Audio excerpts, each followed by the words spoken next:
separate payoff scandal.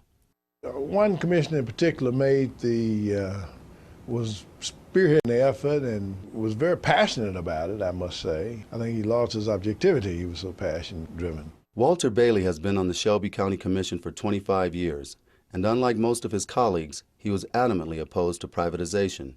In spite of the challenges, the coalition continued to grow person by person. There were not necessarily massive numbers of people. There were not thousands on top of thousands of people in the street. But there was a diverse base of people, and there were good enough numbers of people organized to turn out to the rallies, to write the letters, to basically make the phone calls, and to do the kinds of things that needed to be done to raise public consciousness and support. Reverend J. Herbert Nelson joined the coalition to speak about what he feels is the immorality of profiting on prisoners. His congregation, Liberation Community Church, lives close to poverty and deals daily with the consequences of recidivism. We don't incarcerate people to make money. We incarcerate people for reform and rehabilitation. And that there's something in the water of our faith that declares that every human being has a possibility for redemption and for transformation. And we were asking for that to be a part of this jail process so that we don't have the numbers of people, number one, going into jail and the numbers of people returning to jail after getting out. What outrages me the most is that we do not deal with the systemic root of poverty. There is a major connection to incarceration, the issues of poverty, and the cycle that is caused. Poverty tells the story of inequality in Memphis, and the increasing corporate presence has only worsened this situation. With for-profit prisons paying employees less and eliminating benefits, labor issues are expected to add to the community's hardships. The local ASME union, headed by Ruth Davis, represents the jail employees and is the very union Dr. King founded days before his death. If he could come back today, I don't think that he would be pleased at this time. The private prison system, the unfair treatment, the low wages, the benefits, things that he really fought for and that he wanted so bad to happen. Well, the civil rights movement never ended. I mean, you know, we're still fighting that movement every day down here. Racism still exists. Poverty is still the main cause of violence in our communities. We never saw the real results for it down here in Memphis, Tennessee. Jacob Flowers heads the Mid-South Peace and Justice Center, another key component of the coalition. For us right now, the criminal justice system is something badly in need of reform. And we recognize that and agree to that. What we're looking for is ways to reform our prison systems in a progressive and positive way. What we don't want to happen is for a private corporation to come in here, build a bigger, better prison with more beds to put more of our young people behind bars. While Sheriff Mark Luttrell has not voiced support of prison reform, he did take a stance against privatization.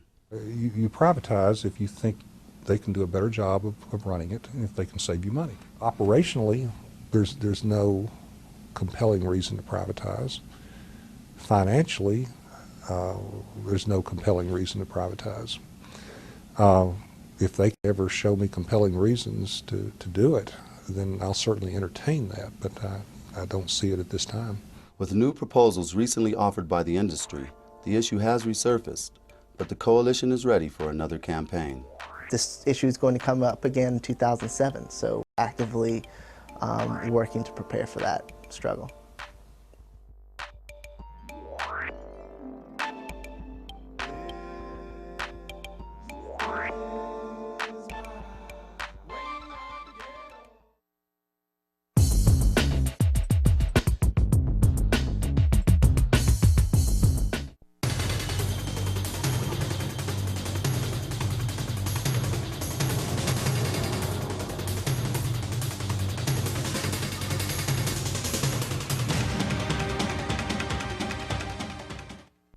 There is an art of resistance. Source Code is proud to bring you the following excerpt from filmmaker Carl Mackey's Community Arts Project.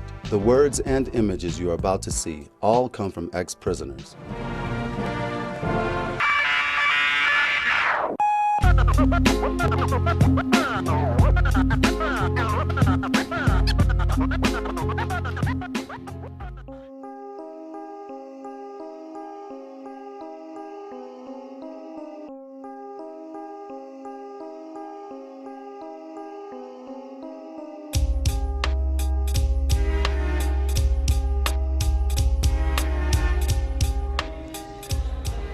having going back in 2003, I got to see the segregation unit, and I think that's what really triggered a lot of negative stuff.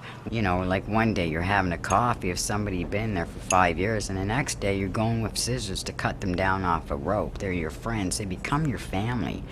Like, you know, sure you have your differences in there, but, you know, you do get close to people, whether you want to or not. They just grow on you, and that's just the way it is. And it's really, that's what came back to me when I went into that institution.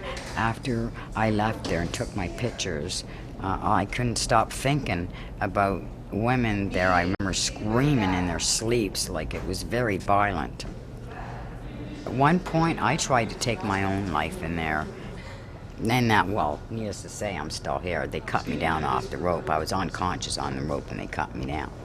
But the funny thing was, when I came out of it, I was looking outside the window and I could see across the street from the institution there was a patch of grass, and it was raining out that day.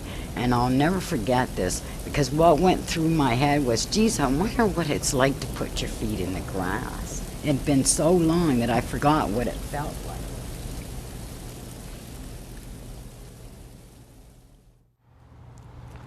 Like I say, I didn't know how to balance a checkbook. I'd never used a checkbook in my life. I just wasn't into hanging paper as a kid, and I just didn't understand how to fill it out and all that. You know, like I could grow pot or fix up drugs, or if somebody got stabbed, I could sew them up. But man, as far as the straight world went, and to me, that was the straight world. It was very foreign to me. And I guess adjusting into the straight world and trying to keep up with the norms of the straight world was a real challenge for me in a big way. It was the little things that people take for granted every day were my setbacks. And the bottom line is, I had the courage and the determination that kept me going. I'm not a quitter. I'll never give up on what I believe in. And I believe there was a couple of things in my life that helped me get through that stuff. Over the years, when I look back, I see these women in the same place I was in. And the way I look at it, if I can help one girl do a checkbook or show her how to do a check, that's one less struggle that